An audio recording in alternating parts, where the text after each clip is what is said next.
ජන හද අමතන ජන සෙත සලසන ජනරාවය ජන සෙත සලසන ජනරාවය. අයිබෝන් ජනරාවෙන් අදත් මේ සුපුරුදු වේලාවේ ඔබ මුණ ගැහෙන්නේ.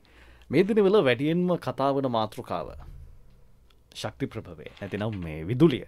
ඒ පිළිබඳව වැඩි අවධානයක් යොමු කරන කාලේ, ඒ පිළිබඳව වැඩියෙන්ම චෝදනා යොමු වෙන කාලේ.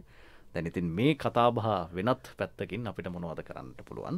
ඒ වගේම මේ ශ්‍රී ලංකා සුනිත්ත බලශක්තිය පිළිබඳව, ශ්‍රී ලංකාවේ සුනිත්ත බලශක්තිය පිළිබඳව ටිකක් වැඩිපුර කතා කරන්න අපි කල්පනා කළා. මේ පවතින තත්ත්වයක් එක්කම ඒ සඳහා ශ්‍රී ලංකා සුනිත්ත බලශක්තිය අධිකාරියටයි අපි ආරාධනා කළේ.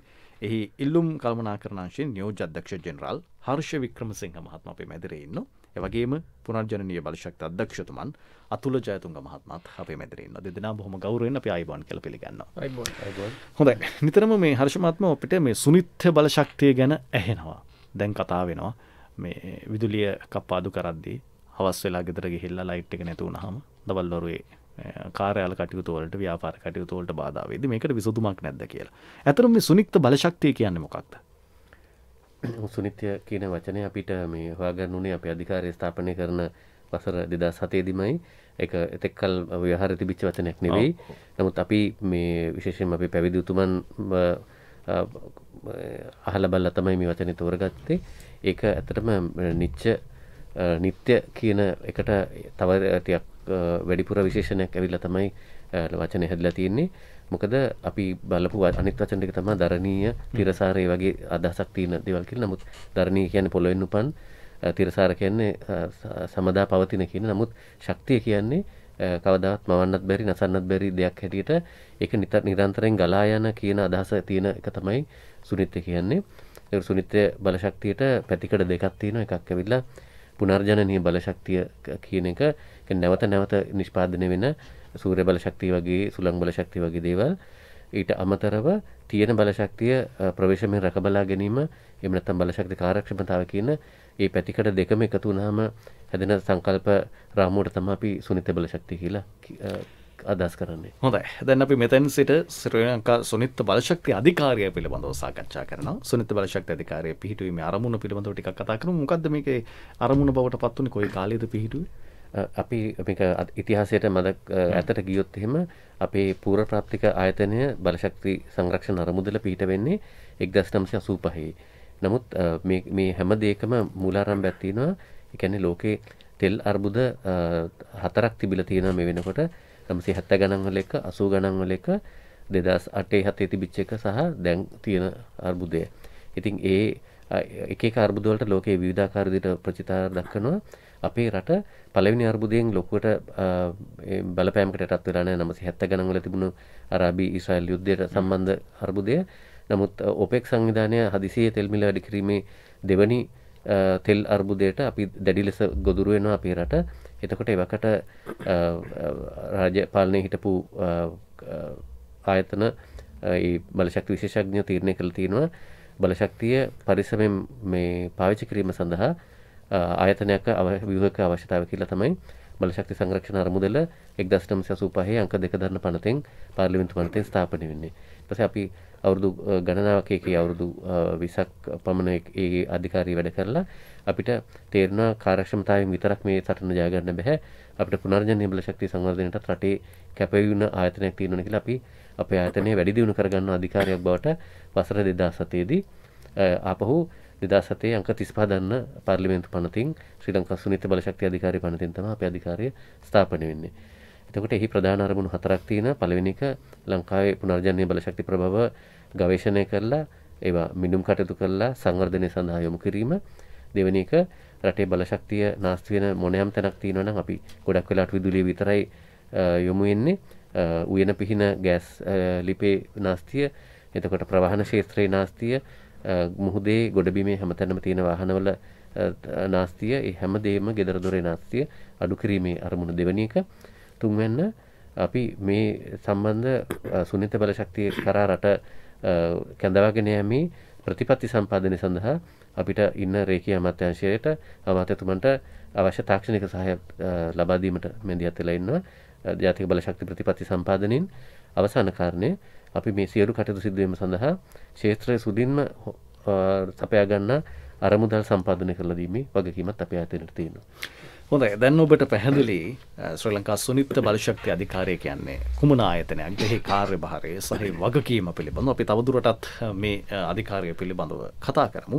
එහි කාර්යභාරයත් එක්ක ඍජුව ජනතාවට කොහොමද වග කියන්නේ කියන කාරණේ අපි සමාජ මාධ්‍ය ඔස්සේත් ඔබට අපව දකින්නට පුළුවන්. Facebook ඔස්සේ අපව දකින්නට පුළුවන්. ඔබ අපව ගුවන්විදුලියෙන් අහනවා වෙන්නට පුළුවන්. පසුව තවදුරටත් ජාතික ගුවන්විදුලි ස්වදේශීය සේවයේ Facebook අඩවියෙන් ඔබට අපිව සමීප කරගන්නට පුළුවන්. යලි යලිත් ඔබට මේ වැඩසටහන සමීප කරගැනීමේ බලාපොරොත්තු තිබෙනවා, හැකියාව තිබෙනවා. හොඳයි, ඒකම මේ අපි මෙතෙන් සිට ඔබට දුරකථන මාර්ගات විවෘත කරනවා 0112649428. ඒ වගේම 0112642811 අපේ මෙදිරියේ දුරකථන අංක 2. පුනර්ජනනීය බලශක්ති අධ්‍යක්ෂතුමනොත් අපත් සමග ඉන්නවා අතුල ජයතුංග මහත්මයා. දැනට ලංකාව තුල සුනිත්ත බලශක්තිය ගැන අපි ටිකක් කතා කළොත් කොයි විදිහටද භාවිත කරන්නේ, කොයි විදිහට පැතිරලා තියෙන්නේ? හොඳ ප්‍රශ්නයක් මේ වෙලාවේ ඇහුවේ. ඇත්තටම ශ්‍රී ලංකා සුනිත්ත බලශක්ති අධිකාරිය 2007 පිහිටුවාට පස්සේ සහ මේ වෙන විට අපේ රටේ තියෙන පුනර්ජන්‍ය බලශක්ති විදිහට හඳුනාගත්ත කුඩා ජල විදුලි බලාගාර, ඒ වගේම සූර්ය බලය, සුළං බලය සහ ජෛව ස්කන්ධ යන ඒ මූලාශ්‍ර ගත්තොත් එහෙම කුඩා පරිමාණ ජල විදුලි බලාගාර වලින් මේ වෙන විට මෙගාවොට් 427ක් ජාතික පද්ධතියට සම්බන්ධ කරලා තියෙනවා. ඒ වගේම සුළං බලාගාර ආශ්‍රයෙන් ගත්තොත් එහෙම මේ වෙන විට මෙගාවොට් 248ක් ජාතික පද්ධතියට සම්බන්ධ කරලා තියෙනවා. සූර්ය බලශක්තිය ගත්තොත් එහෙම ක්‍රම දෙකකට අපි ජාතික පද්ධතියට මේ සම්බන්ධ වෙනවා. එකක් වහල්වල් මත සවිකරන සූර්ය බලශක්ති පද්ධති විදිහට, අනිත් එක පොළොව මත සවිකරන බලාගාර, මහා පරිමාණ බලාගාර හැටියට.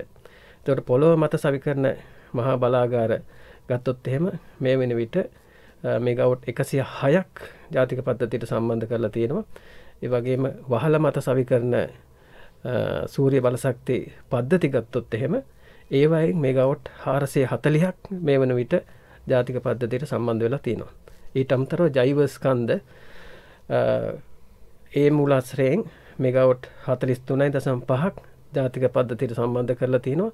ඒ වගේම නාගරික අපද්‍රව්‍ය වලින් විදුලි නිෂ්පාදනය කරනවා. එයිනුත් මෙගාවොට් 10ක් මේ වන විට ජාතික පද්ධතියට සම්බන්ධ කරලා තියෙනවා.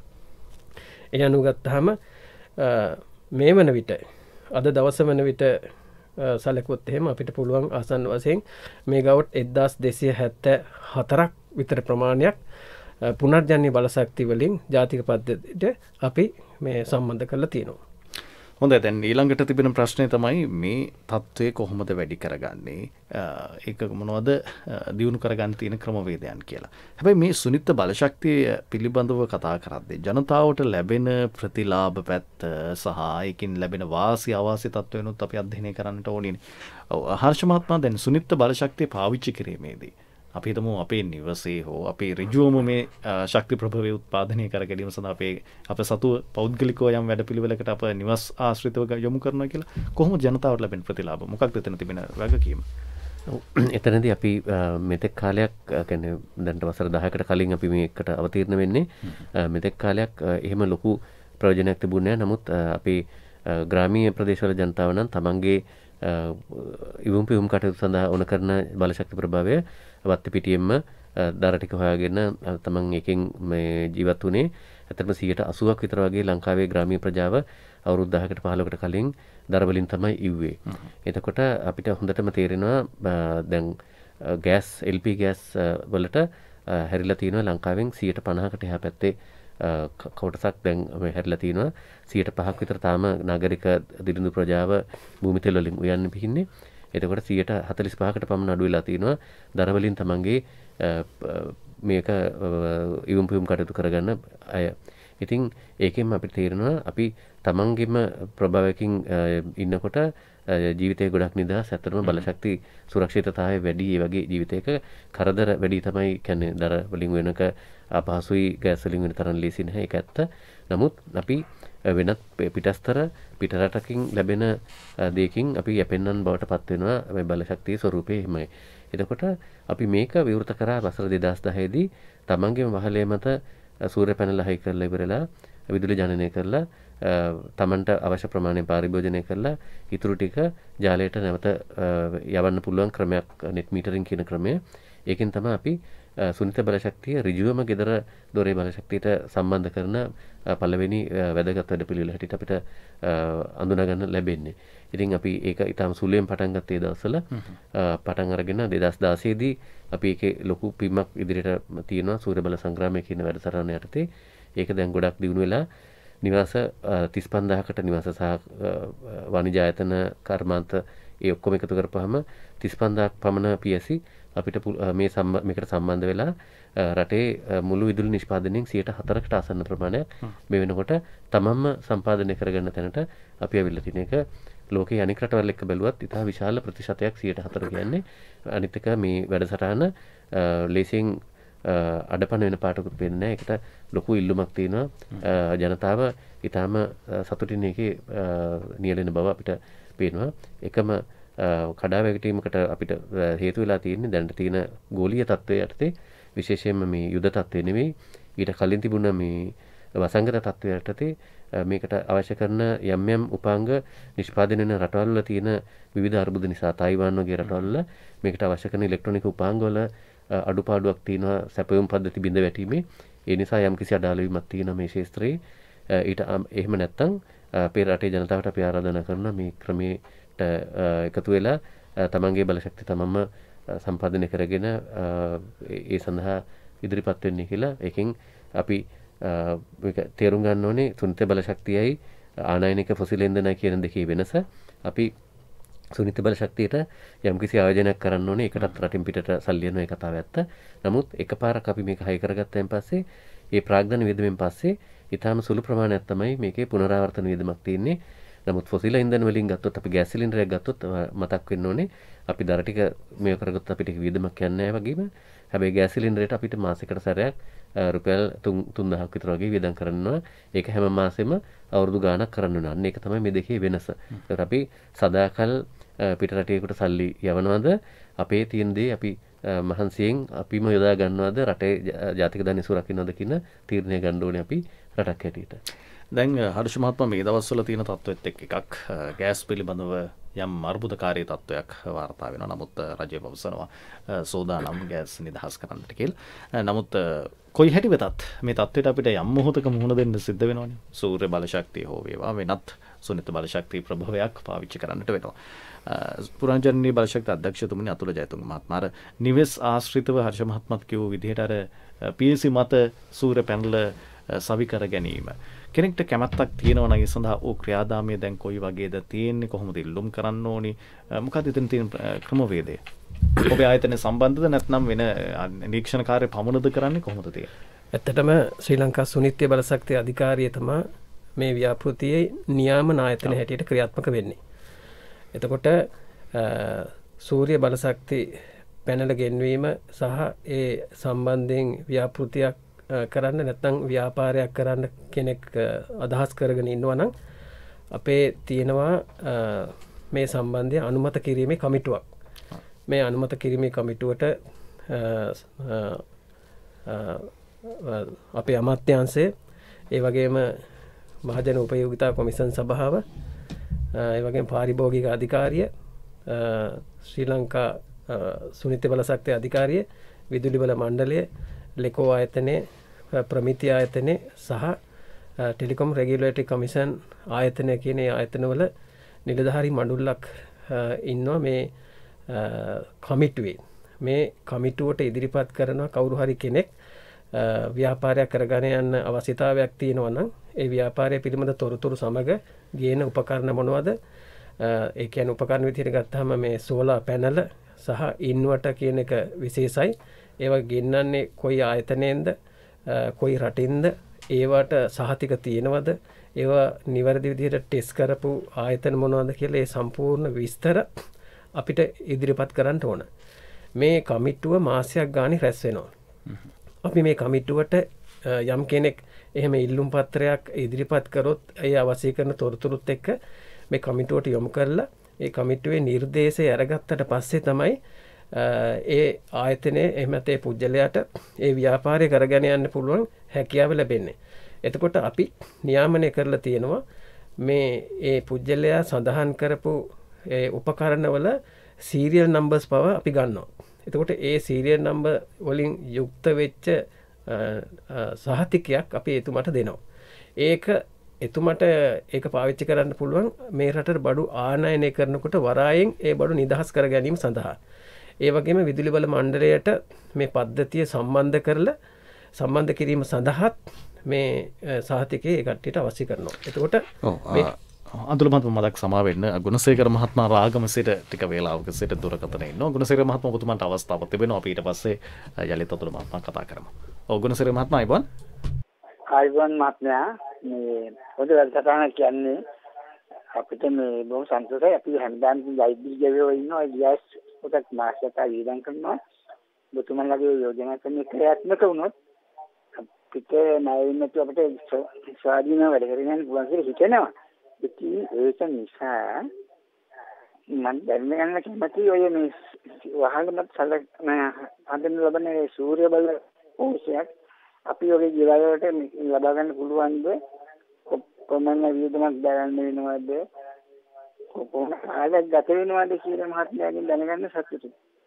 හොඳයි ගුණසේකර මහත්මයා අපි ඔබතුමාට ආරාධනා කරනවා ටිකක් අපි අහගෙන ඉන්න. එතකොට මේ අපි අතුල මහත්මයා සම්බන්ධ කරපු ක්‍රියාදාමය තුළ නැත්නම් මේ සාකච්ඡාව තුළ ඔබතුමන්ට පිළිතුරක් ලැබෙයි. මොකද ඒ ආයතනයන් කොහොමද නිවැරදිව හඳුනාගන්නේ සහ ඔබ කොහොමද ඒ ආයතනත් එක්ක ගනුදෙනු කළ යුත්තේ කියලා ගුණසේකර මහත්මයා අපි ටිකක් අහගෙන ඉන්න කියලා අපි ආරාධනා කරනවා. අතුල මහත්මයා අපි නවත උතනින් පටන් ගනිමු. අපිට පුළුවන් එතකොට ගුණසේකර මහත්මයාගේ ප්‍රශ්නටත් ඒ ප්‍රශ්නටත් උත්තරේ ලැබෙනවා. එතකොට මේ අපේ මේ කමිටුව මගින් නිර්දේශ කරන ආයතනයට බඩු ගෙන්වීම සඳහා අපි නිකුත් කරන සහතිකයේ ප්‍රයෝජනයට ගන්න පුළුවන් බඩු ගෙන්වීම සඳහා ජාතික පද්ධතියට සම්බන්ධ කිරීම සඳහා. එතකොට විදුලි බල මණ්ඩලය පිළිගන්නවා මේ කට්ටියගේ උපකරණවල කිසිම දෝෂයක් නැහැ. මේවා අපේ ප්‍රමිතීන් වලට යටත්ව තමයි ගෙනල්ලා තියෙන්නේ. ප්‍රමිතියෙන් තොර භාණ්ඩ නිෂ්පාදනය කරන රටවලින් අපි ඒ කියන්නේ සමහරලාට අපි ප්‍රමිතියට අනුකූලතාවය දක්වන්නේ නැති උපකරණ ගේනවා. ඒවා අපි සවි කරන්න දෙන්නේ නැහැ. මොකොත් අපේ ප්‍රමිතියට අදාළ උපකරණ විතරයි ගෙන්නන්න දෙන්නේ සවි කරන්න දෙන්නේ. ඒ සඳහා අපි අවස්ථා කීපයකදීම මොනිටර් කරනවා. කියන්නේ සොයා බලන කොහොමද වෙන්නේ කියලා. දැන් ඒ කියන්නේ වෙළඳපොලේ තියෙන සූර්ය පැනල නිසි ප්‍රමිතියෙන් ඒවා මද තියෙන ලංකාව තුළ නැතුන වෙන වෙන මාර්ග වලින් ගෙනාපුවත් තියෙනවද කොහොමද හඳුනාගන්නේ? නිසි ප්‍රමිතියෙන් තියෙන ඒවා පමණක් කියලා අපිට සහතිකයක් දෙන්න පුළුවන්. හේතුව අපි දෙන සහතිකයේ තියෙන සීරියල් නම්බර්ස් වලට තමයි වරායෙන් මේ රට ඇතුළට බඩු ගේන්න පුළුවන්. ඒ වගේම විදුලි බල මණ්ඩලය සවි කරන්නේත් ඒ සීරියල් නම්බර්ස් චෙක් කරලා බලලා අපේ සහතිකය අනුව. එතකොට හොරපාරේ බඩු ගෙන්නුවොත් එහෙම එයාට විදුලි බල මණ්ඩලයේ සහතිකය සුනිත්‍ය බලශක්ති අධිකාරියේ සහතිකය නැතුව විදුලි බල මණ්ඩලයෙන් අනුමැතිය අරගෙන පද්ධතියට සවි කරන්න බැරි වෙනවා. එතකොට ඒක සවි කිරීම සඳහා එයාට මේ දැනට තියෙන ක්‍රමවේදය අනුව අවස්ථාවක් නැහැ. එතකොට මේ විදිහට අපි ආයතන 450ක් විතර රෙජිස්ටර් කරගෙන ඉන්නවා සුනිත්‍ය බලශක්ති අධිකාරියේ මේ කාර්යය සඳහා. අපේ වෙබ්සයිට් එක බැලුවොත් එහෙම ඒ කට්ටියට ඒක හොයාගන්න පුළුවන්. ඕනම කෙනෙක්ට ඒවා විවෘත වෙලා තියෙනවා. සුදුසු කෙනෙක් තෝරගන්න පුළුවන්. එතකොට සුදුසු කෙනෙක් තෝරගෙන මේ වැඩසටහන කරන්න පුළුවන්. එතකොට අර අපේ දුරකථන ඔය ඔස්සේ එමතුමෙක් ගුණසේකර මහත්මයා ගුණසේකර මහතා අහපු ප්‍රශ්නයට උත්තරයක් හැටියට උදාහරණයක් විදිහට එතුමාගේ නිවසේ සූර්ය කෝෂ පද්ධතියක් සවි කරගන්න ඕන නම් එතුමා ඉස්සර වෙලාම සුදුසු සේවාදායකෙක් තෝරගන්න ඕන. ඒක පුළුවන් කරන්න අපේ වෙබ්සයිට් එකට ගියාම. දැන් අතුල මහත්මයා දැන් 400ක් පමණ ලියාපදිංචි වෙලා ඉන්නවා කියවනේ. මේ ආයතන සියල්ලම දැන් සක්‍රිය තත්ත්වයේ තියෙනවද? ඒගොල්ලෝ මේ ගනුදෙනු කරනවද ඔය පාරිභෝගිකින් එක්ක? ගනුදෙනු කරනවා. බොහෝ ආයතන සක්‍රියව පවතිනවා. හොඳයි. වෙබ් අඩවියට ගියහම බලා ගන්න පුළුවන්. වෙබ් අඩවියට ගියහම බලා ගන්න පුළුවන්. ඊට පස්සේ මුලින්ම ආයතනයක් තෝරගෙන එතුමාට විස්තරය කියන්න ඕනේ. එතුමා ඇවිල්ලා විදුලි බිල පරීක්ෂා කරලා බලලා මේ නිවසට කොයිතරම් විදුලි ප්‍රමාණයක් විදුලි ඒකක ප්‍රමාණයක් මාසෙකට වැය වෙනවද ඒ සම්පූර්ණ විස්තර ටික බලලා එතුමා අපේ පාරිභෝගික මහතාගේ අවශ්‍යතාවය විදුලි බිල මගින් අපි පරිභෝජනය කරලා තියෙන ඒකක ගාන සමාන ප්‍රමාණයක් විදුලි ජනනය කිරීම සඳහා නම් ඒකට අවශ්‍ය කරන විදිහට පද්ධතියේ ධාරිතාවය ගණනය කරගන්න පුළුවන්. ඊට අමතරව යම් විදුලි තමන්ගේ වහලේ ඒරියා එකත් වැඩි නම් ඊට වඩා වැඩි ප්‍රමාණයක් යුක්ත වෙච්ච පද්ධතියක් සවි කරගන්න ඕන එහෙම කරන්නත් පුළුවන්. දැනට ගෙවල් ගත්තොත් එහෙම නිවසවල් වල එකලා ඒ කියන්නේ සිංගල් පේස් නම් කිලෝවොට් 5ක් විදුලි බල මණ්ඩලයේ මගිමුත් කිලෝවොට් 7ක් ලෙකෝ ආයතනයේ මගිමුත් සවි කරන්න අවසර දෙනවා. එතකොට කිලෝවොට් 5ක් සවි කරගන්න අපි හිතමු උදාහරණයක් විදිහට මේ ගුණසේකර මහතාගේ නිවස තියෙන විදුලි බල මණ්ඩලයේ මගින් පරිපාලනය වෙන ප්‍රදේශයක නම් එතුමාට කිලෝවොට් 5ක් මේ එකලා තාක්ෂණයේ ඒ කියන්නේ සිංගල් පේස් විදිහට සවි කරගන්න පුළුවන්. එතකොට මේ සඳහා සුදුසු ආයතනයක් තෝරගත්තට පස්සේ ඒ ආයතනයේ වගකීම තමයි ඒට අවශ්‍ය කරන උපකරණ පිළිබඳ ලයිස්තුවකුත් ඒ නිවස පිළිබඳ සම්පූර්ණ විස්තර ටිකත් ඇතුළත් කරලා විධායක ඉංජිනේරුවරයෙකුගෙන් අත්සන් කරගෙන අවශ්‍ය කරන ලියකියවිලි ටික විදුලි බල මණ්ඩලයට බාර දෙන්න ඕන මූලික අනුමැතිය සඳහා. එතකොට විදුලි බල මණ්ඩලය ඒවා ටික පරීක්ෂා කරලා බලලා ඒ අවශ්‍ය කරන ප්‍රමිතීන් වලට සහ විදුලි බල මණ්ඩලයේ අවශ්‍යතාවයන්ට ගැලපෙනවා නම් මූලික අනුමැතිය ලබා දීම සඳහා කටයුතු කරනවා. එතකොට මූලික අනුමැතිය ලැබුණාන් පස්සේ තමයි අපිට පුළුවන් කිලෝවොට් කීයද කියලා බලලා ඒට සමාන පද්ධතියක් අපේ වහලේ මත සවි කරගන්න පුළුවන්. එතකොට අපේ මුලින් සාකච්ඡා කරපු අපේ නියෝජ්‍ය අධ්‍යක්ෂ ජෙනරාල්තුමා සඳහන් කරා ක්‍රමවේද 3ක් තියෙනවා. net metering, net accounting සහ net plus කියලා ක්‍රමවේද 3ක් අපේ වහල මත සවි කරන බලාගාර සූරිය පද්ධතියත් මේ ක්‍රමවේද 3න් එකකට ඒ ගැළපෙන අවස්ථාව අනුව තෝරගෙන සවි කරගන්න පුළුවන්.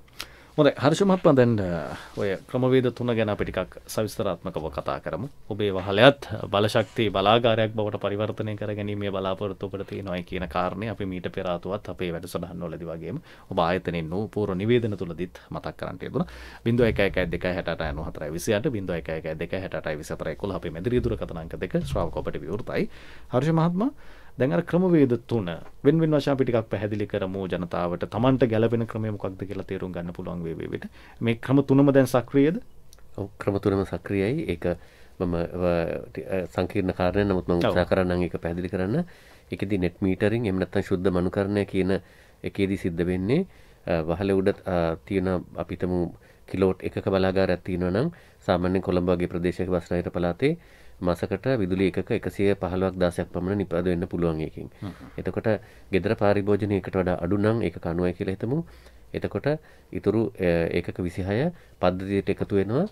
ඒ මාසයේ අවසානයේදී ඒක ශේෂයක් හැටියට account එකේ තබාගෙන ඉන්න පුළුවන්. ඊට පස්සේ අපි දෙවෙනි මාසෙ එනවා. දෙවෙනි මාසෙත් ගෙදර පාරිභෝජනය 90යි දැන් තව 26ක් එකතු වෙනවා. දැන් 52ක් බැංකුවක දැම්ම වගේ මේක ඉදිරියට ගෙන යාමේ ශේෂයක් හැටියට ගෙනියන්න පුළුවන්.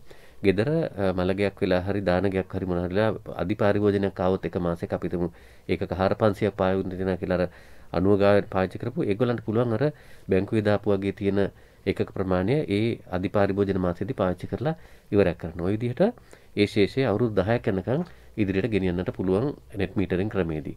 හැබැයි එකක් කිව යුතුයි ඒ 10 දී ඇතුළතදී තමන්ගේ ශේෂය පාවිච්චි කරේ නැත්නම් ඒක රජය සතු වෙනවා ඒ ඒකක ප්‍රමාණය තමන්ගේ වියදමින් හදාගත්ත ඒකක ටික තමන් ප්‍රයෝජන නොගෙන රජය තමන්ගේ අසල්වාසීන්ට බෙදලා යනවා. හැබැයි අසල්වාසීන් මේ වෙනුවෙන් බිලක් ගෙවනවා. නිෂ්පාදන වියදම නිෂ්පාදනය කරපු නිවැසියට හම්බ වෙන්නේ නැහැ.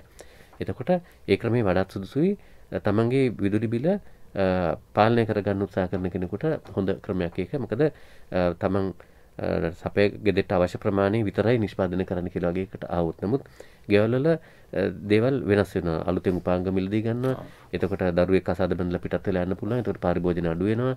අලුත් ෆ්‍රිජ් එකක් ගත්තොත් පරණ ෆ්‍රිජ් එක වෙනුවට පරිභෝජන විශාල ලෙස අඩු වෙනවා. මොකද අලුත් තාක්ෂණය හොඳ නිසා.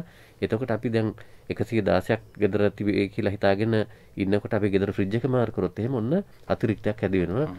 ඒ වගේ තත්ත්වයක් තියෙනවා net metering එකේ.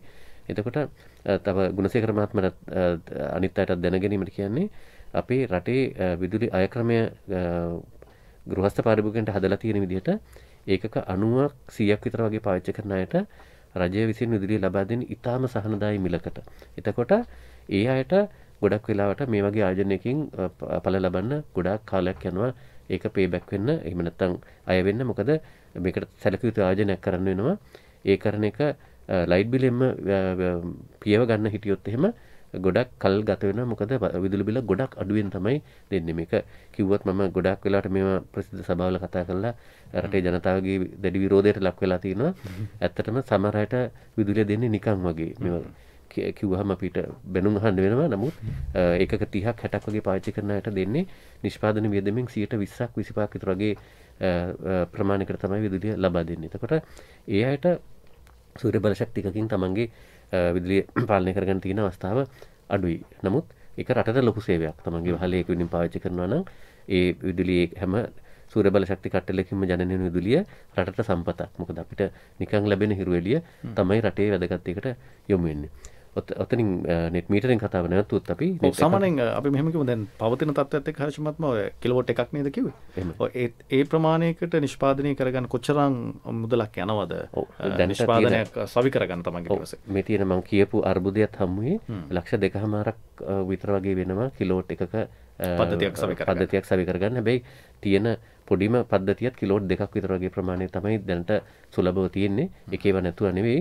එතකොට අපිට හිතා ගන්න වෙනවා ලක්ෂ 4ක 5ක ආයෝජනයක් තමයි මේකට අවශ්‍ය කියලා. එතකොට තමන්ගේ ලයිට් බිලෙන් එන ගාන ලයිට් බිලේ මාස 12 එකතු කරලා බැලුවොත් ඒ ගාන මේ යන ආයෝජනෙන් ලක්ෂ 4.5කින් 5කින් වගේ ගාන බෙදලා බැලුවොත් අවුරුද්දක විදුලි වියදමින් අවුරුදු කීයකින් මේක තමන්ට අය වේද කියලා හිතා ගන්න පුළුවන්. ඉතින් සාමාන්‍යයෙන් ලංකාවේ කවුරුත් අවුරුදු 5කට වඩා පිරිවැය සම්පූර්ණ වෙන ආයෝජන කරනවා අඩුයි. ඒ නිසා අර ගොඩක් අඩු විදුලි බිලකින් ඉන්න කට්ටියට මේක ඒ තරම් සඵලදායක කියලා අපි හිතන්නේ නැහැ. ඒක පළවෙනි ක්‍රමය. පළවෙනි එක. දෙවෙනි ක්‍රමයෙන් ගත්තොත් ඒක අපි ඔය සාමාන්‍යයෙන් කිලෝවොට් පැය 120ක් 150ක් විතර වගේ මාසයකට පාවිච්චි කරන මධ්‍යම පාන්තික නිවාසාරය බෑ තමයි අපි නිර්මාණය කරේ. net accounting එහෙම නැත්නම් ශුද්ධ ගිණුම් කරණය කියලා කියන ක්‍රමය. ඒකෙදි අර විදිහමයි කතන්දරේ කිලෝවොට් පැය 116ක් නිපදවනවා 90යි නම් පාවිච්චි කරන්නේ. ඊටු 26 බැංකුවේ දානවා වගේ යන්නේ නැහැ. ඒකට තමන්ට ගාණක් විදුලි වල මණ්ඩලයෙන් තමන්ට ඍණ විදුලි බිල්පතක් ලැබෙන්නට කටයුතු කරලා තියෙනවා. කියන්නේ මණ්ඩලය විසින් ඒකකට රුපියල් 22 ගානේ පළවෙනි අවුරුදු 7ෙත් ඊටු අවුරුදු 13 15 50ක ගානකුත් විදුලි ඒකකයකට ලැබෙන්න සලස්වනවා. නිවැසිමියට තමන් නම් කරන ගිණුමකට ඒගොල්ලන් ප්‍රේෂණය කරන ඒ ගාස්තුව. ඒ කියන්නේ තමන්ට යමක් ලැබෙනවා මුදලක් ලැබෙනවා. දැන් මගේ ගෙදර ගත්තොත් එහෙම මගේ සාමාන්‍ය විදුලි බිල තිබුණේ රුපියල් 2-3000ක ප්‍රමාණය තිබුණේ. ඒකට මම කිලෝවොට් 2ක පද්ධතියක් හයි කරගත්තා. මගේ විදුලි බිල සාමාන්‍යයෙන් ඍණ 500ක් හොඳටම අවුව තියෙන කාලෙක ගෙදර බබල් එහෙම නැතිනම් ඒගොල්ලන් ගමේ ගිහිල්ලා නම් එහෙම ගොඩක් විදුලිය ඉතුරු වෙනවා. එතකොට 1500ක් විතර වගේත් මගේ අතට හම්බෙච්ච මාස තියෙනවා. සාමාන්‍ය වශයෙන් 500ක් 600ක් අතර ප්‍රමාණයක් මගේ නිවසට මණ්ඩලය විසින් ලැබෙන්න සලස්වනවා. ඔව් ඒ කියන්නේ තමන් මණ්ඩලයට මුදලක් නොගෙවා තමන්ට රුපියල් 500ක් හෝ 600ක මුදලක් ආයිත් ලැබෙනවා. ඒ වගේම කියන්න ඕනේ මගේ ගෙදරත් විදුලි පාරජීවනයේ ඉතාම අඩු ගෙදරක් නිසා මම අර වඩුවගේ ගෙදර පුටුව නැති වෙන්න බැරි නිසා මම මේක දාගත්ත නිසා මටත් ලොකු ආයෝජන එකකින් මේ ලාභ ප්‍රයෝජනයක් නැහැ. මට ඒක පිය වෙන්න අවුරුදු 13ක් විතර වගේ කාලයක් ගත වෙනවා. තාම මම ඉන්නේ 10 වෙනි අවුරුද්දේ. එතකොට මේ ඒ නිසා මට තව ගොඩ කාලයක් ඒකට ගෙවන්න ඕනේ. නමුත් ඒක පරිශ්‍රණ කටයුතු සඳහා මම ඉතින් සතුටින් මේව කරේ. මේ දෙවෙනි ක්‍රමය net accounting නැත්තම් ශුද්ධ ගිණුම් කරණය කියන එක. තුන්වෙනි එකත් මේ ගමම කියනවාද? ඔව් අපි කියමු. හරි. තුන්වෙනි ක්‍රමය ඇවිල්ලා net plus කියලා. ඒකට අපි ශුද්ධ ජනන අංශය කියලා කියන්නේ මයික්‍රෝ පවර් ප්‍රොඩියුසර් කියන මොඩල් එක. ඒකෙදි කරන්නේ ගෙදර විදුලි බිලට අපි අත තියන්නේ නැහැ. ගෙදර පරිපත්‍යයත් ඒ විදිහටම තියෙනවා මීටරේ එහෙමමයි. ඒ වෙනුවට ශුද්ධ බලාගාරයක් ගෙදර උඩ නිර්මාණය කරනවා. එයාගේ තනියම ඉන්නේ. එයා මුළු සම්පූර්ණ නිෂ්පාදනය කරන මුළු නිෂ්පාදිතයම ජාලයට එකතු කරන ගෙදරට සම්බන්ධයක් නැහැ. එතකොට ගෙදර ලයිට් බිල අපි පරණ පුරුදු පරිදි ගෙවනවා. තමගේ මුළු සූර්ය බල ශක්තිය නිෂ්පාදනය අර රුපියල් 116ටම ඒකක 116ටම රුපියල් 22 ගානේ තරමක දැනෙන ගාන රුපියල් 2000 ගානක් විතර වගේ තමන්ට අතට ලැබෙනවා. තමන්ට පුළුවන් ඒකෙන් විදුලි බිල ගෙවලා ඊටු ටික තමන්ගේ පසුම්බියට එකතු කරගන්න. ඒක විශේෂයෙන්ම ජනප්‍රියයි. ලොකු කර්මාන්ත ශාලා විශාල පියසි තියෙන ගබඩා පාසුකම් තියෙන කර්මාන්ත ශාලා වගේ අය වැඩියෙන් පාවිච්චි කරන්නේ මේ net plus කියන ක්‍රමය. ඒගොල්ලන්ගේ මොකද ඒගොල්ලන්ට මුගක් ලාභයට ඒ වගේම කර්මාන්ත සංවර්ධනය සඳහා රජයෙන් විශාල සහනාධාරයකට තමයි කර්මාන්ත සඳහා දවල් කාලයට රුපියල් 11ක වගේ අඩු මුදලකට දෙන්නේ. ජනන වියදම 20ක් වුණත් ඒ භාගයකට පොඩ්ඩක් වඩා අඩු ප්‍රමාණයකට තමයි දෙන්නේ විදුලිය. ඒගොල්ලන් ඒ නිසා ලාභ විදුලිය රජයෙන් අරගෙන තමන්ගේ නිෂ්පාදිතය රුපියල් 22කට විකුණන ලාභදායී තැනකට ඒගොල්ලන් යොමු වෙලා තියෙන නිසා අපිට මෙගාවට් ප්‍රමාණයේ විශාල බලාගාර ප්‍රමාණයක් ඒ ක්‍රමය හරහා එකතු වෙලා තියෙනවා පද්ධතියට. ඔක තමයි ක්‍රම තුන. හොඳයි. දැන් ඔබට යම් අදහසක් එන්නට ඇති. අද ශ්‍රී ලංකා සුනිත්ත බලශක්ති අධිකාරිය හරහා මේ කරන වැඩපිළිවෙලෙහි තිබෙන ක්‍රමවේදයන් තුන පිළිබඳව ඔබට පුළුවන් අපිට කතා කරන්න 0112689428 0112689411 අපේ මෙදිරියේ දුරකථන අංක 2. හර්ෂ මහත්මයා එක මතුළු මහත්මයා අපි පොදුවේ කතා කරමු. දැන් ඊළඟට තිබෙන ප්‍රශ්නේ තමයි දවල් කාලයට නම් ඉර තියෙනවා, සූර්ය ශක්තිය තියෙනවා. හැබැයි අපි හිතමු එහෙම පද්ධතියක් අපි නිවස සකස් කරගත්තයි කියලා. රැයට මොකද වෙන්නේ? ඉර නැති වෙලාවට මොකක්ද වෙන්නේ? ඔව්. මතුළු මහත්මයා. මේකට අපි ගිය අවුරුද්දේ විසඳුමක් හොයාගත්තා. ඒ කියන්නේ දැනට පැවතිච්ච තාක්ෂණය අනුව සෝල පද්ධතියක් ජාතික පද්ධතියට සම්බන්ධ කරනවා නම් ජාතික පද්ධතියට කියන්නේ තමන්ගේ නිවසට සම්බන්ධ කරගන්නවා නම් සූර්ය පැනලස් හරහා නිපද වෙන DC විදුලිය ඉන්වර්ටර් එක හරහා අපිට අවශ්‍ය කරන AC විදුලිය බවට පරිවර්තනය කරගන්නවා. එතකොට මේ ඉන්වර්ටර් එක දවල් කාලේ සූර්යාලෝකයේ තියෙනකොට විතරයි වැඩ කරන්නේ. හැබැයි අපිට ඒකේ තේරුණා එතකොට රාත්‍රී කාලයට මේක ගැටලුවක් වෙනවා කියලා. ඒ නිසා අපි ශ්‍රී ලංකා ප්‍රමිති ආයතනයත් විශ්වවිද්‍යාලයත් මේ විදුලි බල මණ්ඩලයේ ලේකෝ ආයතනයේ මණ්ඩලයකින් සමන්විත කමිටුවක් හරහා අපි ප්‍රමිතියක් සකස් කරා. ඒකට හයිබ්‍රිඩ් ඉන්වර්ටර් කියලා කියන්නේ. ඒ කියන්නේ මේ ඉන්වර්ටර් එකට සම්බන්ධ කරන්න පුළුවන් සෝලාර් පැනලට වලට අමතරව බැටරි පද්ධතියකුත්. ඒ කියන්නේ දවල් කාලයට සූර්යාලෝකයේ තියෙනකොට අපි පරිභෝජනය කරන විදුලියට අමතරව යම් ප්‍රමාණයක් මේ බැටරි පද්ධතිය ගබඩා වෙනවා. ඒකට මේ ගබඩා වීම නිසා අපිට සූර්යාලෝකයේ නැති වෙලාව රාත්‍රී කාලයේදී මේකේ තැන්පත් වෙන විදුලිය පාවිච්චි කරන්න පුළුවන්. ඒක හයිබ්‍රිඩ් ඉන්වර්ටර් කියලා තමයි දෙමුහුන් ඉන්වර්ටර් කියලා තමයි අපි හඳුන්වන්න පුළුවන්.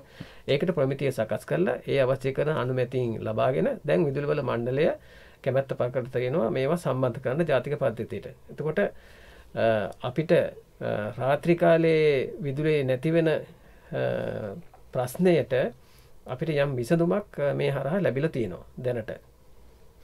හොඳයි.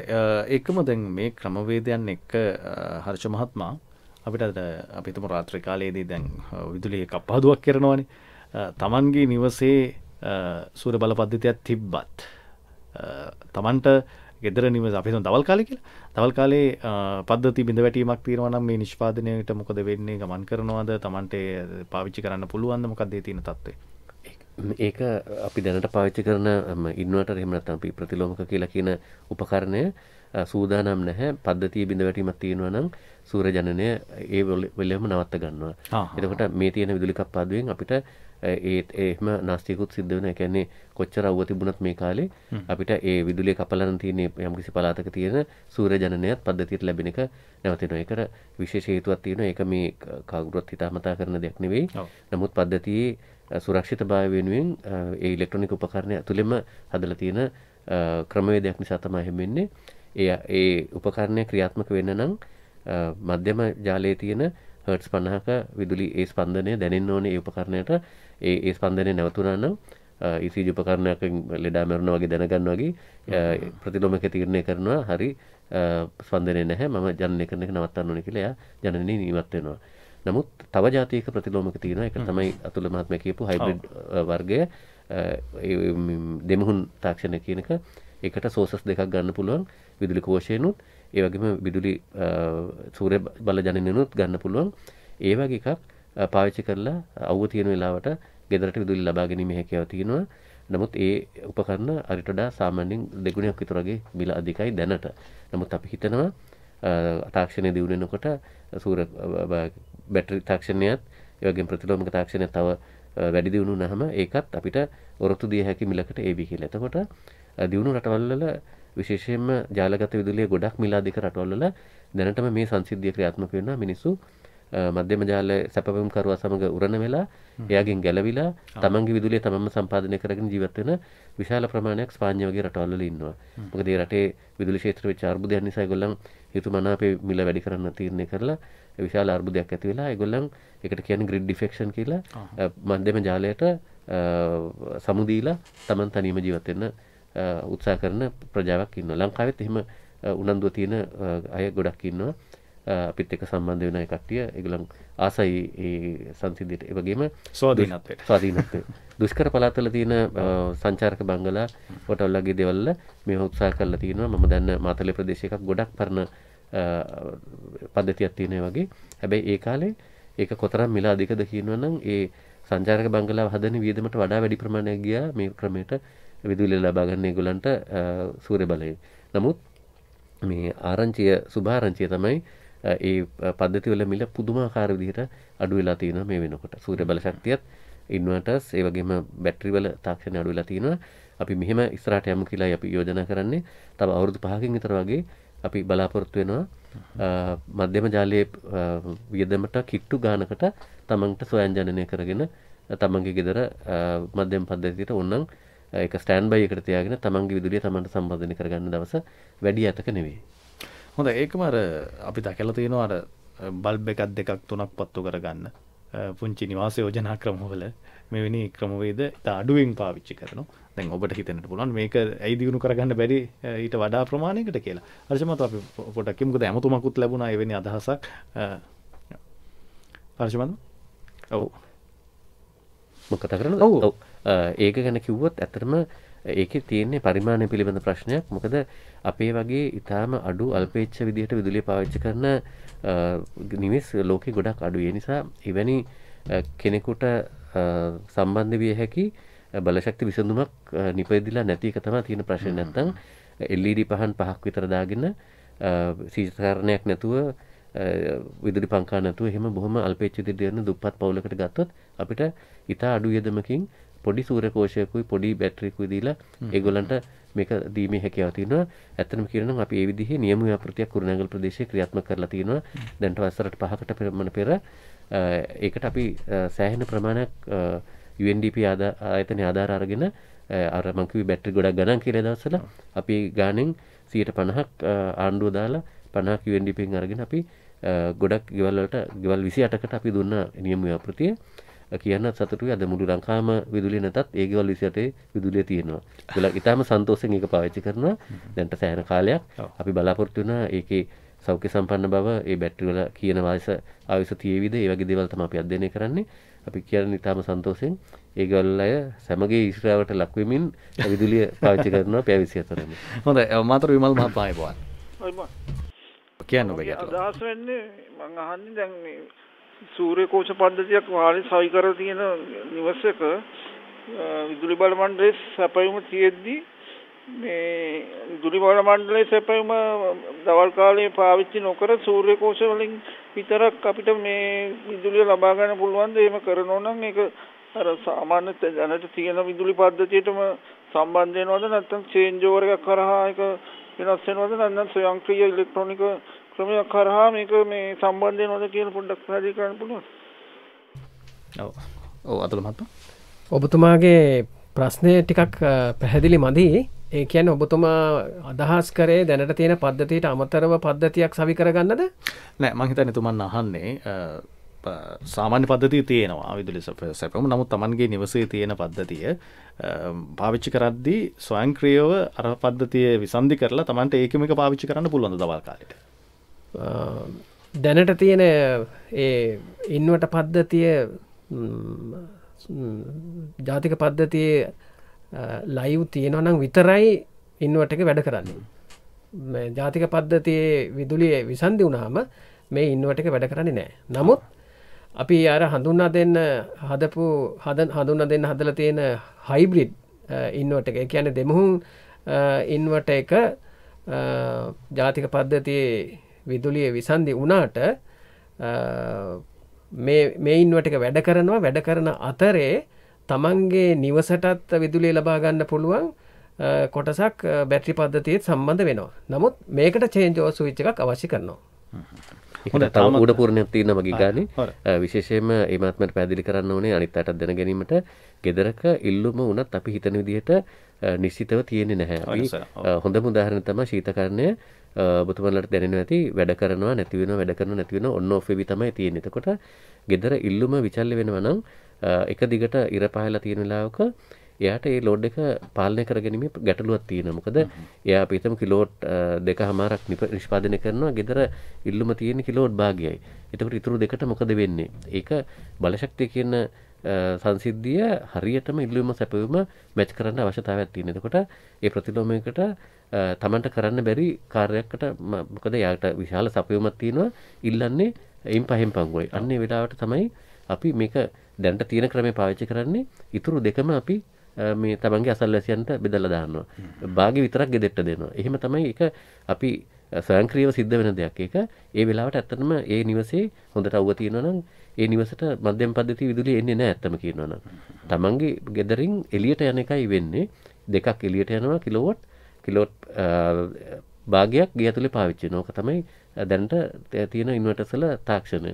එතකොට අතුලමත් මම කිව්වා වගේ විසන්ධි වීමක් වෙනවා නම් මේකේ මම කිව්වා වගේ අර මධ්‍යම ජාලයේ ස්පන්දනය තේරුම් අරගෙන තමයි ප්‍රතිලෝමයක වැඩ කරන්නේ.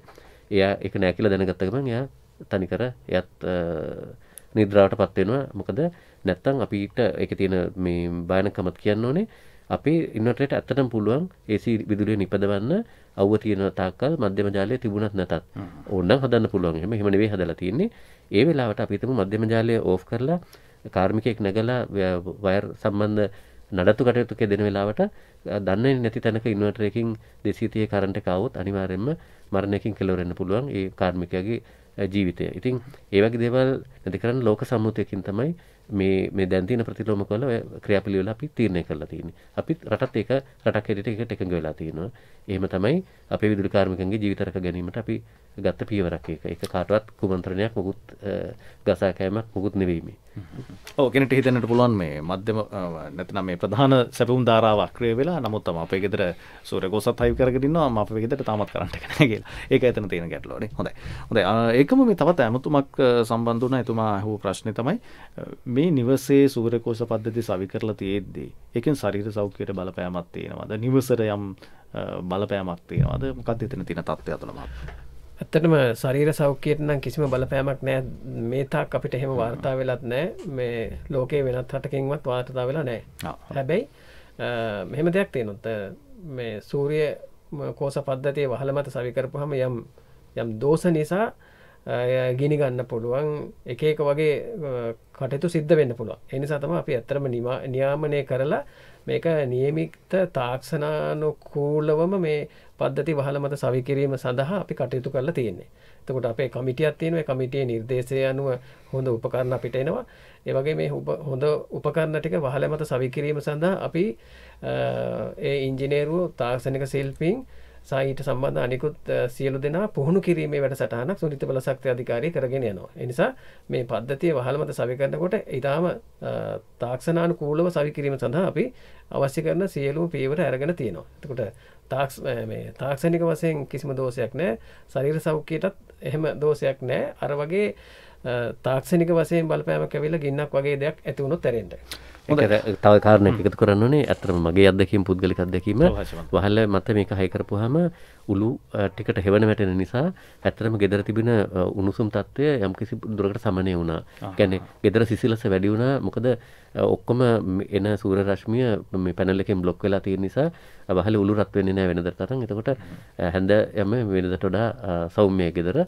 ඊට අමතරව කියන්න ඕනේ මේ මේක තියෙන බයනකම දැන් ප්‍රතිලෝමකයේ ෂට්ඩවුන් වෙලා තිබුණත් අපිට දැන් සාමාන්‍යයෙන් ගෙදරක ඉන්න විදුලි කාර්මිකයෝ ගෙදර තාක්ෂණික අතේ වැඩ කරන ගෙදර තාත්තා වගේ කට්ටිය ඕන දෙයක් කරන්න බය නැහැ මේන් ස්විච් එක නිමලා ගෙදර රිපෙයාර් කරන්න. නමුත් මේ පද්ධතියට කියන්න ඕනේ අවුව තියෙන තාක්කල් ඉන්වර්ටරයට එන DC වයර් වල වදින වැදුනොත් මැරෙන කරන්ට් එක තියෙනවා.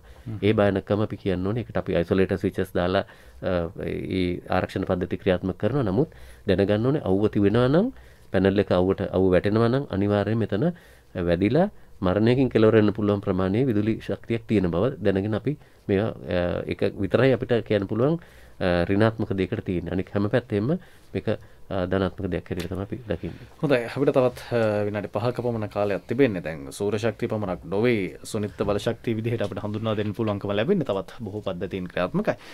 වර්තමානයේ වෙනුවට හර්ෂ මහත්මයා මොනවද ප්‍රධාන වෙස දැන් ආරම්භයේදී අපි ටිකක් කතා කළා. සූර්ය බල ශක්තියට අමතරව සුළං ශක්තිය සහ චාලක ශක්තිය ප්‍රභවයන් පිළිබඳව ටිකක් වැඩිපුර කතා කරමු. ඔව් එහෙම ගත්තොත් අපිට සූර්ය බල ශක්තිය මුළු රටටම සමසේ ලැබෙනවා. අපේ රටේ ගත්තොත් ඉතාම සුළු ප්‍රදේශ ප්‍රක්‍රමණය විතරයි සූර්ය බල ශක්තියට නතු නැත්තේ. ලංකාවේ හැම ප්‍රදේශයම සුදුසුයි මේ වැඩේට. හැබැයි සුළං බල ශක්තිය ගත්තොත් අපිටත් ඒ වගේම ඉතාම සැලකිය යුතු ප්‍රභවයක් අපිට තියෙනවා. විශේෂයෙන්ම බටහිර සහ උතුරු වෙරළ තීරයේ අපිට උඩප්පුව කියන ප්‍රදේශයේ ඉඳලා කංකසන්තුරට යන කම්ම තියෙන වෙරළ තීරයේ අපේ ඉතාම හොඳ සුළං බල ප්‍රවාහයක් තියෙන තැනක් ඉතින් අපි අඳුනගෙන තියෙනවා. පළවෙනි ව්‍යාපෘතිය ලංකාවේ ක්‍රියාත්මක වුණේ හම්බන්තොට ප්‍රදේශයේ. දැන් ඒකේ ආයු කාලය ඉවර වෙලා අපි මැෂින් ගලවලා සේවයෙන් ඉවත් කරලා තියෙන්නේ. හම්බන්තොට තිබුණ නියම ව්‍යාපෘතිය විදුලි බල මණ්ඩලයේ 1998 පටන් ගත්තේ. වසර 20 සේවා කාලයෙන් පස්සේ ඒක විශ්‍රාම ගැන්නුවා. ඊට පස්සේ පුද්ගලික අංශයේ පළවෙනි බලාගාරය මාම්පූරි ප්‍රදේශයේ 2010 දී තමයි ක්‍රියාත්මක වෙන්නේ. ඒකත් දැන් 11 වෙනි වසරට පාය තබලා තිනවා. සාමාන්‍ය මේක කාර්ය කාලය අවුරුදු 20යි. ඊට අමතරව අලුත්ම එක මන්නාරම ප්‍රදේශයේ තියෙන විදුලි බල මණ්ඩලයේම මෙගාවට් 103ක ධාරිතාව තියෙන තඹපවණි විශාල බලාගාරය. ඒවෙන් අපිට ඊටාම යහපත් ප්‍රතිඵල ලැබිලා තිනවා. අපි බොහොම රටට විශාල දායකත්වයක් මේ දැනට මෙගාවට් 250ක් ඒ මට්ටමින් අපිට ලැබෙන අනිත් ඔක්කොම පෞද්ගලික අංශයේ බලාගාර විදුලි බල මණ්ඩල 103ත් එක්ක ලොකු ප්‍රමාණයක් තියෙනවා. තව එවැනි ව්‍යාපෘති ගණනාවක් සංවර්ධනය කරන්න අපේ ආයතනයත් විදුලි බල මණ්ඩලයත් එකතු වෙලා අපි වැඩ කරගෙන යනවා. අනාගතයට මන්නාරමට පුනරින් ඒ වගේ ප්‍රදේශවල ඊට අමතරව ජල විදුලි බලාගාර ගැන ගත්තොත් එහෙම ඒකත් වැදගත් දෙයක්. අපි මේත් එක්කල් මේ ගමන ආවේ ජල විදුලියට පින් සිදු වෙන්න. ඒකට ඒකේ අවසාන බලාගාර දෙක බ්‍රෝඩ්ලන්ඩ්ස් කැලණිගඟේ සහ උමාවය ව්‍යාපෘතිය බල ගැනීමට නියමිතයි මේ අවුරුද්ද ඇතුළත. එතකොට අපේ ප්‍රධාන ප්‍රවාහයේ ජල විදුලි බලාගාර නිමා වෙනවා. ඇත්තටම ඉතුරු වෙන්නේ මොරගොල්ල ජලාශය විතරයි මෙගාවට් 30.5කමට මතක විදිහට. ඒ බලාගාරේ නිම වුණාම ප්‍රධාන ගණයේ බලාගාර ජල විදුලි බලාගාර ලංකාව සම්පූර්ණයෙන්ම හදලා ඉවර වෙනවා. අපිට ඊට වඩා ප්‍රභවයක් නැහැ. ඊට අමතරව තියෙන වැදගත් දේ තමයි ජෛව ශක්තිය එහෙම නැත්නම් බයෝමෑස් දර වලින් එතකොට කෘෂි අපද්‍රව්‍ය වලින් විදුලිය ජනනය කිරීම. ඉතින් අපි කියන්නත් සන්තෝෂයි ලංකාවේ පළවෙනි නාගරික අපද්‍රව්‍ය භාවිතා කරලා ජනනය කරන බලාගාරය කෙරළපිටිය ප්‍රදේශයේ හොඳින් ක්‍රියාත්මක වෙනවා මෙගාවට් 10ක. ඒ වගේ තව කීපයකට ලංකාවේ ඉඩකඩ තියෙනවා. මොකද රට දියුණුවකට කසල ජනනය වැඩි වෙනවා. ඉතින් එකකින් වැඩ කරන තව පද්ධති වගේ කීපයක් අපිට දාගන්න පුළුවන් වේවි. තව අපේ කෘෂිකාර්මික රටක් නිසා බඩිරංගු වහල්ලේ සිට රබර් රට දක්වා ඕනම කෘෂි අපද්‍රව්‍යයක් මේ දෙවිනින් පාවිච්චි කරන්න පුළුවන්. අපි ওই ප්‍රභා 4 ගැනම සෙබිල්ලෙන් ඉන්න අපි දිනු කරන්න උත්සාහ කරනවා. ඊට අමතරව රළ බලය, උදම් රළ, ඕටෙක් කියලා තාක්ෂණ තියෙන සාගර ජලයේ උෂ්ණත්වය ඒවා ගැනත් අපි සෙබිල්ලෙන් ඉන්නේ. ඒ හැමදේම ප්‍රයෝජනට ගත්තාම තමයි අපිට අපේ රට හොඳ තැනකට ගෙනියන්න පුළුවන් වෙන්නේ. හොඳයි අතුල මහත්මයා මේ අපිට රාගම ගුණසේකර මහත්මයා යලිත් අපිට කතා කළා. ඒක මම අහනවා එතුමන්ගේ අවශ්‍යතාවය පූර්ණේ කරගන්න පුළුවන් ආයතනයක් කොහොමද තෝරගන්නේ සහ ඔබේ ආයතනය සම්බන්ධ කරගන්න පුළුවන් මේ මාර්ග පිළිබඳවත්? අපේ ආයතනය සම්බන්ධ කරගන්න පුළුවන් අපගේ වෙබ් අඩවියේ සියලු තොරතුරු ටික සඳහන් වෙනවා. වෙබ් ලිපිනේ අපි කියමු. වෙබ් අඩවියේ ප්‍රවිෂ්ඨය ගැන අපි කියමු. කොහොමද වෙබ් ලිපිනේ?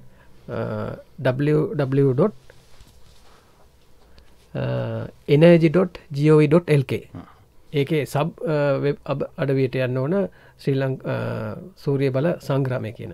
එතකොට ගියාම අපිට අවශ්‍ය කරන සියලුම තොරතුරු ලබා ගන්න පුළුවන්. ඔව්. දුරකථන අංකයක් සඳහන් කළොත් දුරකථන 0715347 මගේ දුරකථන අංකයත් සඳහන් කරන්න පුළුවන්. ඒ වගේම 0.112 25 75 0.8 අපෝ කියමු සරක් 0.11 257 50 89. හොඳයි හොඳයි. දැන් හර්ෂ මහත්මයා අපි අවසන් කරමු සාකච්ඡාව. කෙනෙක්ට හිතෙන්නට පුළුවන් අපි සූර්ය බලය ගැන වැඩිපුර කතා කරපු නිසාම ටිකක් මේක භයානක දෝ කියලත් ඒ අයටත් අපි යම් සිතට සැහැල්ලුවක් එන විදිහටම නැත්නම් මේකේ තිබෙන වාසිත් එක්කම අපි සාකච්ඡාව අවසන් කරමු. ඇත්තටම මේ දැන් අපි බලශක්ති ජනනය ගැන තමයි මෙච්චරලා කතා වුණේ. මම මේ ප්‍රධානම කාරණයට මේ අවධානය යොමු කරන්න කියලා රටේ ජනතාවගෙන් ආයතන කරනවා.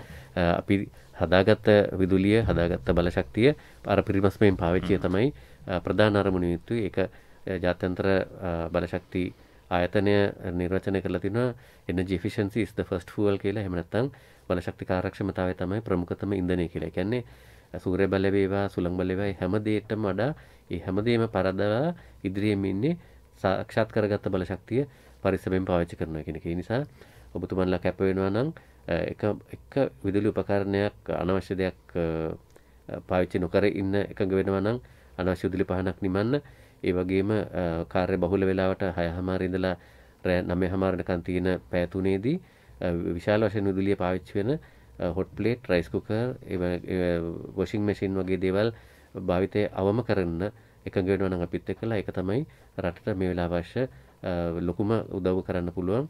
මොකද අපි හැමෝම එකතු වෙලා ඒ වගේ කරොත් මුළු රටේම ඉන්න නිවාස 50 ලක්ෂයම කට්ටිය මේ කැපවීම කරන්න සූදානම් නම් අපිට පුළුවන් මේ විදුලි අර්බුදයට යම්කිසි හෝ සහනයක් ලබා දෙන්න විදුලි බල මණ්ඩලයට. මොකද මේක ඔවුන්ගේ විදුලිය අපේ විදුලිය එහෙම බෙදිලා රණ්ඩු වෙන අවස්ථාවක් නෙමෙයි. අපි හැමෝම එකතු වෙලා මේකෙන් ගොඩ යන විදියක් කල්පනා කරන්න අවශ්‍ය වෙලාවක් නිසා. හොඳයි හර්ෂ මහත්මයා බොහොම ස්තුතියි. අද ශ්‍රී ලංකා සුනිත්ත බලශක්ති අධිකාරියේ කාර්යභාරය පිළිබඳව අපි සාකච්ඡා කළේ. එහි නියෝජ්‍ය අධ්‍යක්ෂ ජනරාල්තුමන් ඉල්ලුම් කළමනාකරන හර්ෂ වික්‍රමසිංහ මහත්මයා. ඒ වගේම පුනර්ජනනීය බලශක්ති අධ්‍යක්ෂතුමන් අතුල ජයතුංග මහත්මයා දෙදෙනාටම බොහොම ස්තුතියි. අපේ කණ්ඩායම අධීක්ෂණීය සිංහල සේවා අධ්‍යක්ෂ ඉන්දික ජයරත්න, නිෂ්පාදනය අදත් ප්‍රියන්තනී ගමගේ හම්පත්, නව මාධ්‍ය සජීවීකරණය ජගත් නවරත්න, ඒ වගේම නාදතුලනෙන් මංජුල සෙනවිරත්න සහ අනිකුත් කණ්ඩායම් සෙල්ලටම අපගේ ස්තුතියි. මම වද්‍රජිත් සෞම්‍ය. අපි ලබන බදාදාවේ යලිත් මුණ ගැහෙමු. ඔබට සුබ සතියක්. ආයුබෝවන්. බොහොම ස්තුතියි. ජනමන පුබුදන ජනහද අමතන ජනසෙත සලසන ජනරාවය ජනසෙත සලසන